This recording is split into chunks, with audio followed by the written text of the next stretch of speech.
I'm flying to Europe's largest startup and tech conference. It's called VivaTech. It brings together people like Serena and Venus Williams and some of the richest people on the planet, like Elon Musk and Bernard Arnault. He's the CEO of LVMH. I'm getting to anchor the live TV news for this event, where I lead my own show, but I'm kind of a bit nervous. And after I'm done hosting the live show, I'm gonna go and check out the coolest technology I can find, including the Cybertruck. It's pretty freaking cool that I'm in a Cybertruck right now. L'Oreal's latest tech, yes, I'm talking about the cosmetics company that's gotten into tech. This is my day in Paris.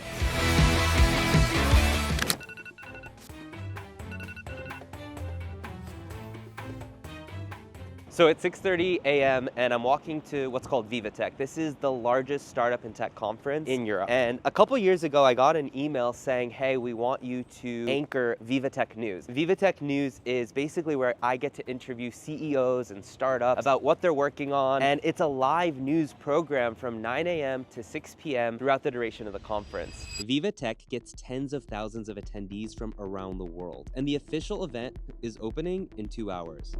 So behind the set, you have an entire crew that's getting ready for the show. Hey! Right. How are you? Right. I made it. But when I'm gonna be talking for the next 3 hours, hot water and tea is so important because you actually can lose your voice. How often do you actually eat croissants? I have a croissant once a week. Once a week, Once a okay. week. I usually do it like on Sundays. Oh, it's your Sunday treat, It's and my you? Sunday. Same. Same, okay, once a week. All right, here we go. There's nothing crazy fancy about the behind the scenes of how we're working. I have my list of guests that I'm about to interview. So LVMH, Louis Vuitton Group Managing Director, I'm gonna be interviewing him. So VivaTech News had more than 7 million viewers last year. Now, unlike me making my own videos for my own channels, now I'm representing this massive company, this massive investment, and I'm talking to huge CEOs. And did I mention this is all live? So every year we've had the same makeup artist. So every year we catch up. So how was your year? Normal? Amazing. Good to hear.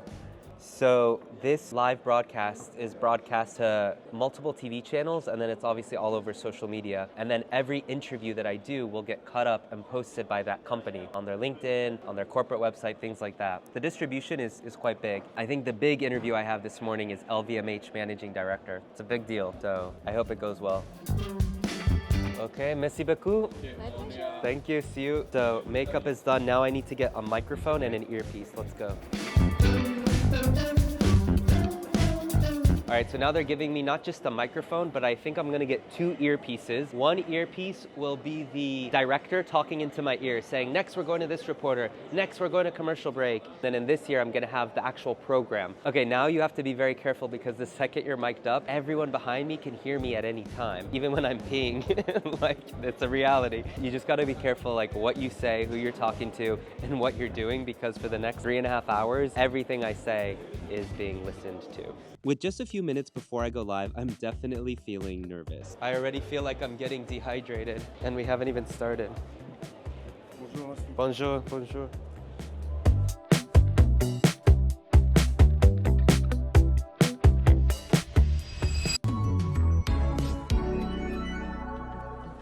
Hello and good morning and welcome to VivaTech 2024. My name is Uptin and I'm so excited to be back with you for VivaTech News, where we're bringing you all the action here live from Paris. The show is going fairly smoothly. I have a lot of people though talking in my ears, and coming up I'm interviewing LVMH's managing director. This is literally a multi-billion-dollar company. I hope it goes well. I want to get to one of our very special guests we have this morning here on VivaTech News. I'm now joined by Stefan Bianchi, Group Managing Director of LVMH. Welcome to VivaTech News. Thank you. Good morning. Good morning. After not even an hour, I need to pee so bad, so I asked the producer if I can run during the commercial break. I get permission. All right, I have 3 minutes. 3 minutes. So every sound right now can be heard by microphone. You gotta be a little careful. It's 9:58 in Paris right now, and I'm gonna be back live at 10 a.m. So not only I peed and got some more water, but I still have a minute and a half before I'm live again. my water, my tea. I got my phone. Sometimes I'll try and post on Instagram during commercial breaks. And then in case the laptop breaks or something goes down, so you always need a backup when you're doing live television. Okay, wait, so how did I get here? See, my career started as a CNBC journalist. It was in 2020 when I left and launched my own channels on TikTok and YouTube and more. So I have experience doing live TV and stuff, but as a video creator now, it's kind of cool to get another taste of this once in a while. The show continues for another few hours. Luckily, the team brings me water and tea so I don't lose my voice. All right, so the show is done. 3 hours of straight interviews. It was a lot of fun. I'm on an adrenaline high right now. Okay, as someone who works remotely and mostly online, it's a lot of energy to be here in person live with all these people, sounds, and light. But I'm not gonna lie, I kinda love it. Even though I was doubting myself a bit earlier, I'm feeling good now. Alas, it's time for lunch. Thank you guys, thank you. All right, now that lunch is done, the show is done, this is the time where I'm gonna go explore a little bit, see the coolest companies that are exhibiting today, and just kind of explore. It's kind of fun to do this because I feel like a kid at Disneyland who's just exploring what's new. So I'm here at the Japan Pavilion. Japan is like the country of the year. So you have a lot of different startups from Japan that are showcasing their cool tech. And I've been drawn to this innovative matcha machine. They use matcha leaves instead of matcha powder because this way it's gonna be more fresh. Arigatou gozaimasu. Oh, wow. It tastes very different than powder. You can actually taste the freshness. One thing I find a lot of is countries or cities have their own exhibits, encouraging entrepreneurs and startups to register their companies. So you have Hong Kong here, you have Korea, you have Dubai. So it's really interesting. It's not just companies that compete with each other, even cities and governments are essentially here trying to sway people and persuade people to register their startup there. And the benefit of that is that it obviously boosts the economy of that place. I mean, if you look at a lot of the Gulf countries right now that are diversifying away from oil, they want people to invest in their country or their city, Dubai, Saudi, Qatar. They're actively trying to get people to invest there so that ultimately can diversify their economy and boost their economy. Now, as a content creator, it's super important to diversify my income. See, brand deals and ad revenue are great, but they also vary quite a bit. So I also run a video content agency. It's called Uptin Media. I have a team of about 8 people who produce short videos for our clients. These videos are then posted on TikTok, Reels, YouTube, and LinkedIn to help these companies drive more revenue and sales. While I'm here, I spend some time networking with CEOs and startups and finding new clients for the agency. LVMH always does a huge exhibit here at VivaTech, and this company has over 75 brands and more than 200,000 employees. It's a massive French company, and I feel like most people have no idea that these luxury brands are all owned by the same company. And it's led to one of the richest men in the world, Bernard Arnault, who's the founder, chairman, and CEO. Let's check out the L'Oreal booth.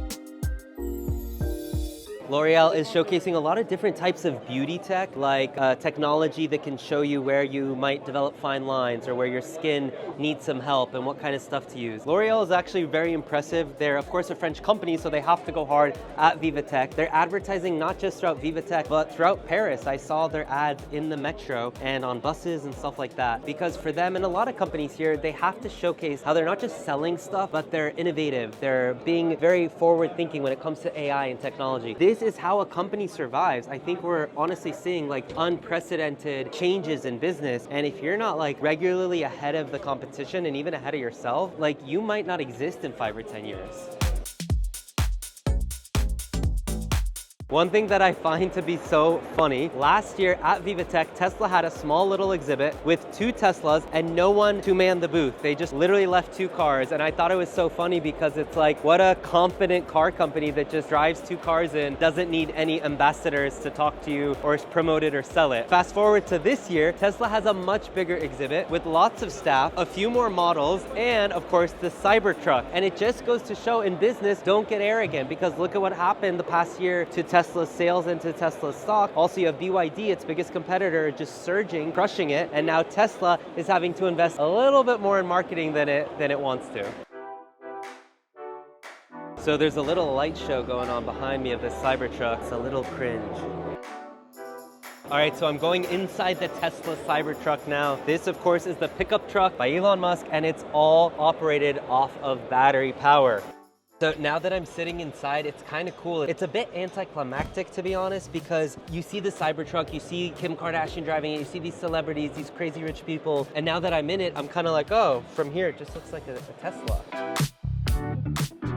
And inside, it's actually very minimal, but not in like this cool aesthetic way. It kind of feels like almost incomplete. So here's the screen. You can see a 360-degree view of the Cybertruck at any time. And yeah, it really reminds me of a Tesla, but just a pickup truck version of it. It's kind of cool. I do wonder the feasibility of this thing being like on the market and being a mainstream or a popular car. I think this vehicle went viral because it's novel, it's new, it's kind of crazy if you think about it. But I don't know, I have a hard time seeing this becoming like a mainstream product by Tesla, but let's see. I want to know if you agree with me though, so let me know in the comments if you think the Cybertruck will be like a mainstream vehicle that we're going to see on the road. And of course, a lot of people who are, pickup truck owners, they're starting to switch to EVs, but I think honestly, like GM and some of these car companies, Ford is going to offer a better product. But hey, I'm not going to lie, it's pretty freaking cool that I'm in a Cybertruck right now. So this is what the back of this Cybertruck looks like. Let's come on in. When you're inside, you do not feel like you're in a Cybertruck. You kind of just feel like in a Tesla, to be honest. There's a screen here. It's super minimal. It doesn't feel like the most like luxurious or aesthetic experience at all. And that's not what they're going for probably. The price of the Cybertruck is about $80,000. So do you think the Cybertruck is worth $80,000? This is the trunk. So remember, if you're gonna buy the Tesla Cybertruck, there's a good chance that you want it either to just be cool and novel, or because of all the storage it has. I mean, it is a pickup truck at the end of the day. So if you click on this, there you have it. Like this whole thing opens up. That is a pretty big amount of space to bring whatever you need. And of course, to close it, you gotta be tech savvy.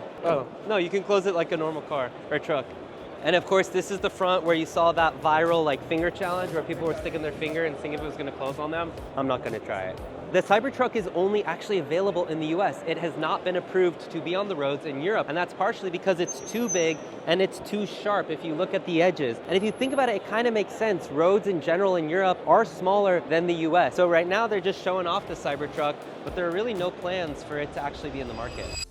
By now it's around 4:30. I'm pumped, but a bit tired. So I head back to my hotel for some rest, and I lay on this really cool hammock that's in my room. I catch up on some emails. After a few hours of work, I get on a Zoom call. So next week I'll be producing a video at eBase. It's a business aviation show in Geneva. I'm super excited for this, so I have a call with the team to discuss the plan. Last year I also made a YouTube video about this show, so make sure you're subscribing so you can catch it. Even though I'm currently thinking mostly about VivaTech, I also have to think ahead too. A few hours later of relaxing in my room, and then it's off to bed. I got to get my sleep because tomorrow I'm repeating this once again. Even though today has been a lot of nonstop movement, I gotta be honest, I absolutely love it.